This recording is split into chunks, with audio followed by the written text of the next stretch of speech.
ഇന്ന് നമുക്ക് വളരെ വ്യത്യസ്തമായ ഒരു കൂട്ടാൻ തയ്യാറാക്കാം. അതിനായിട്ട് നന്നായിട്ട് ചനച്ച മൂവാണ്ടമാങ്ങയാണ് എടുത്തിരിക്കുന്നത്. ഈ വർഷം ഇത് ഉണ്ടാക്കിയതേ ഇല്ല ഈ കൂട്ടാന്. ഇല്ലെങ്കിൽ ഞങ്ങളുടെ വീട്ടിൽ റെഗുലറായിട്ട് ഉണ്ടാക്കുന്ന ഒരു കൂട്ടാനാണ് ഈ മാങ്ങ കൊണ്ടുള്ള ഒരു കറി. ഇത് ഞങ്ങളുടെ അമ്മയുടെ സ്പെഷ്യലാണ്. അമ്മ ഇട്ടിരിക്കുന്ന പേര് വെറും മാങ്ങ എന്നാണ്. വെറും മാങ്ങയാണെങ്കിലും നല്ല ടേസ്റ്റ് ഉണ്ട് ഇത് കഴിക്കാനായിട്ട്. ഒരു പുളിയും എരിവും എല്ലാം കൂടെ ആയി കഴിയുമ്പോഴത്തേക്ക് നല്ലൊരു ടേസ്റ്റാണ് ഇത് കഴിക്കാനായിട്ട്. അതിനായിട്ട് ഈ വർഷം ആകെ കിട്ടിയത് 2 മൂവാണ്ട മാങ്ങ ഇന്നലെയാണ് കൊണ്ടുവന്നത്. അതിൽ ഒരെണ്ണം ചനച്ചതാണ്. അത് അരിഞ്ഞ് മീൻകറിക്ക് ചേർക്കാനുള്ള മാങ്ങ കഷ്ണം പോലെ അരിഞ്ഞ് തയ്യാറാക്കി വെച്ചു. 4-5 പച്ചമുളക്, കുറച്ച് കറിവേപ്പില. പിന്നെ അരപ്പ് തയ്യാറാക്കാനായിട്ട് തേങ്ങ വേണം. 3-4 ചുവന്നുള്ളി തൊലി കളഞ്ഞ് വൃത്തിയാക്കി വെച്ചിട്ടുണ്ട്. പിന്നീട് വേണ്ടത് മഞ്ഞൾപ്പൊടി ഇതാ കുറച്ച്. പിന്നെ മുളക് പൊടി ഒരുപാട് കൂടരുത്. മീൻകറിയുടെ കളർ പോലൊക്കെ ഒരു ഓറഞ്ച് കളറേ ആകാവുള്ളൂ. മല്ലിപ്പൊടി ഒരു 1/2 സ്പൂൺ. ഇതെല്ലാം കൂടെ നമുക്കൊന്ന് അരച്ചെടുക്കണം. അരയ്ക്കുക എന്ന് പറയുമ്പോൾ മഷി പോലെ അരയണ്ട, തരാന്ന് അരഞ്ഞാൽ മതി. അതുപോലെ നമുക്കൊന്ന് അരച്ചുകൊണ്ട് വരാം. എന്നിട്ട് നമുക്ക് എല്ലാം കൂടെ ചേർത്താണ് കൂട്ടാന് അടുപ്പത്തോട്ട് വെക്കുന്നത്.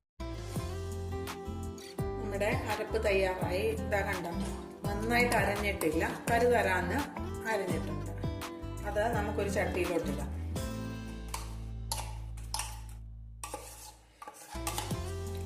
മീൻ ചേർക്കാത്തത് കൊണ്ടായിരിക്കും അമ്മ ഈ കറിക്ക് വെറുമാങ്ങ എന്ന് പേരിട്ടതെന്ന് ഞാൻ വിചാരിക്കുന്നു. മീനില്ലെങ്കിലും മീൻ കൂട്ടി കഴിച്ച ഒരു സംതൃപ്തി നോൺ വെജിറ്റേറിയനും കിട്ടും, വെജിറ്റേറിയന് വളരെ ടേസ്റ്റി ആയിട്ടുള്ള ഒരു കൂട്ടാനും കിട്ടും.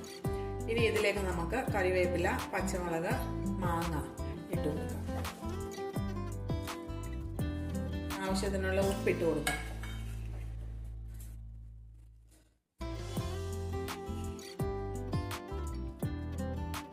ചനച്ച മാങ്ങയാകുമ്പോൾ അധികം പുളി കാണത്തില്ല, എന്നാൽ ആവശ്യത്തിനുള്ള പുളി കാണുകയും ചെയ്യും.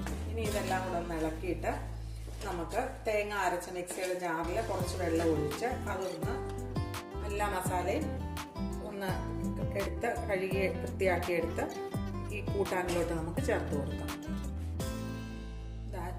അരപ്പ് അരച്ച മിക്സിയുടെ ജാറിലോട്ട് നമ്മൾ കുറച്ച് വെള്ളമൊക്കെ ഒഴിച്ച് ആ മസാലയെല്ലാം ഇങ്ങനെ തയ്യാറാക്കി ഇനി ഇത് നമുക്ക് കറിയിലോട്ട് ഒഴിച്ചു കൊടുക്കാം.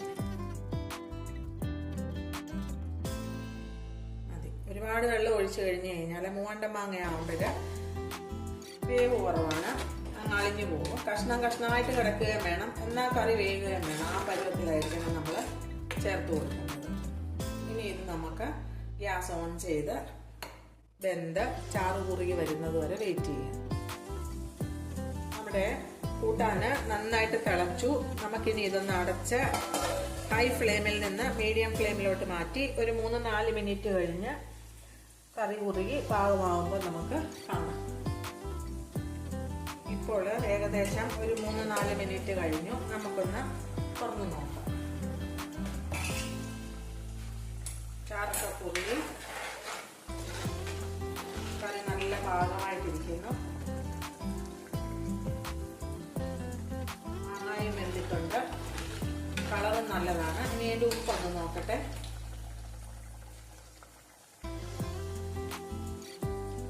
ഉപ്പും പാകത്തിനുണ്ട്, പാകത്തിനുള്ള പുളി, നല്ല ടേസ്റ്റുള്ള ഒരു കൂട്ടാന് തയ്യാറായി.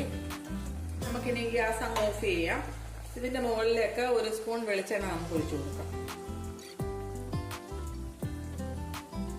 കടുക് വറുത്ത് ചേർത്ത് ഉള്ളിയും മുളകും കടുകും എല്ലാം കൂടെ വറുത്ത് ചേർക്കാൻ താല്പര്യമുള്ളവർക്ക് അങ്ങനെയും ചെയ്യാം. ഞാൻ പക്ഷേ ഇച്ചിരി വെളിച്ചെണ്ണ ഒഴിച്ചു കൊടുക്കത്തേ ഉള്ളൂ, കടുക് വറക്കത്തില്ല. ഗ്യാസ് ഓഫ് ചെയ്തിട്ട് എന്താ തിളച്ചിരിക്കുന്നത് കണ്ടോ. അതുകൊണ്ട് നമുക്ക് ചട്ടിയിൽ നിന്ന് മാറ്റണ്ട. കഴിക്കാൻ നേരത്തെ ഇതിൽ നിന്ന് കുറേശ്ശെ കോരി പ്ലേറ്റിലോട്ട് കൊടുത്താൽ മതി.